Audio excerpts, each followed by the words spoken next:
Hello, I'm sorry I'm late with posting this forum.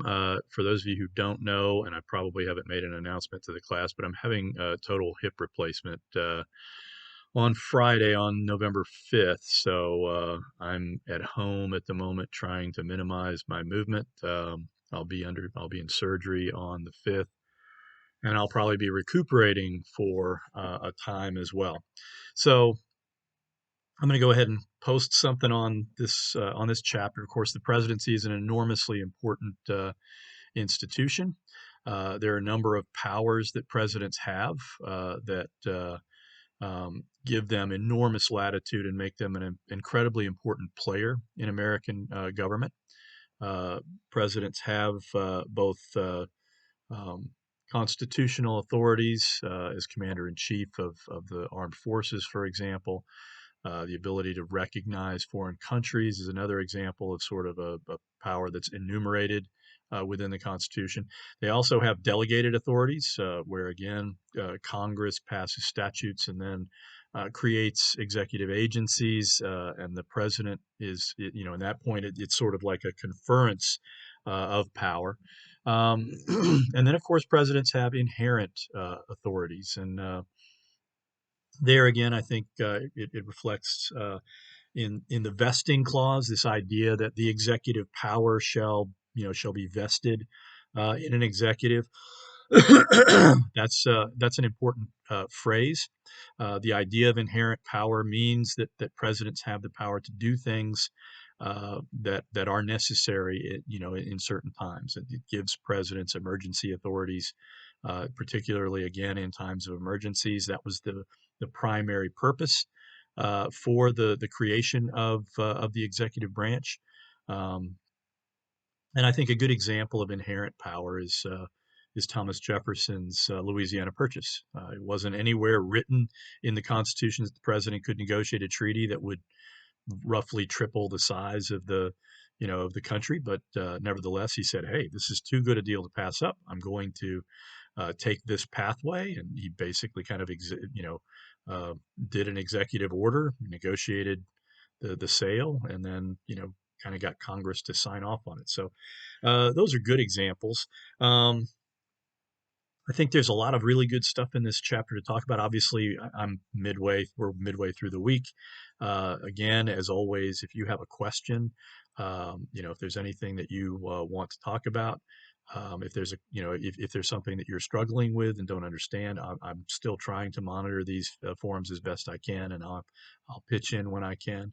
To me, I'm a political theorist by training. Something that I find interesting is this notion of a unitary executive.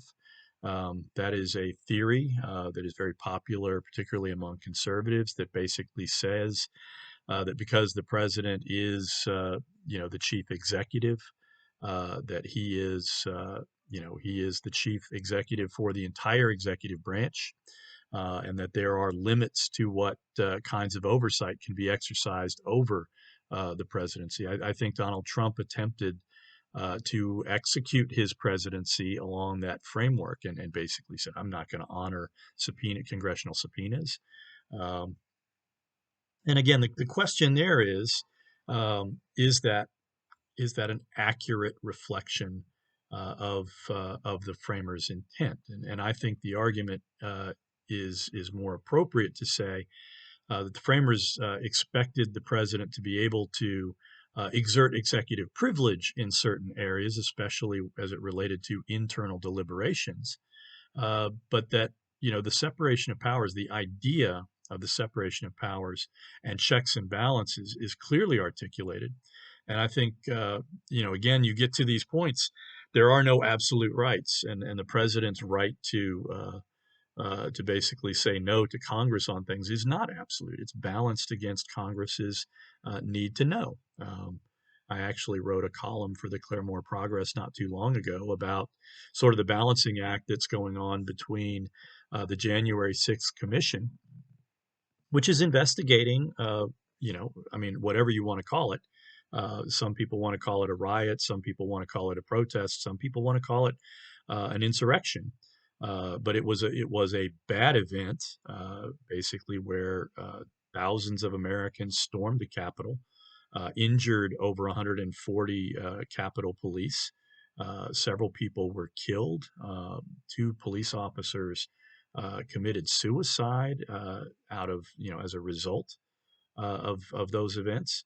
And I think Congress is well within their rights to investigate it thoroughly. I also think that a president's right to claim, especially a former president's right to claim executive privilege is again balanced against the Congress's right to understand what the president's role in that insurrection was or in that act was. Um, and so again, I think reasonable people can disagree. And again, depending on your opinion about Donald Trump, some of you are likely to disagree with me. That's fine. And you can disagree with me in the forum. I don't think anyone has has been hurt unduly by disagreeing with me. I know that several of you are not shy about disagreeing with me, and I think that's a good thing. So anyway, let's have a great week, great remainder of the week. I'm going to try and make sure I get ahead on these videos prior to going into surgery in 2 days. So anyway, uh, I hope you have a great week. And anyway, I hope I'm back up and able to interact with you guys real soon.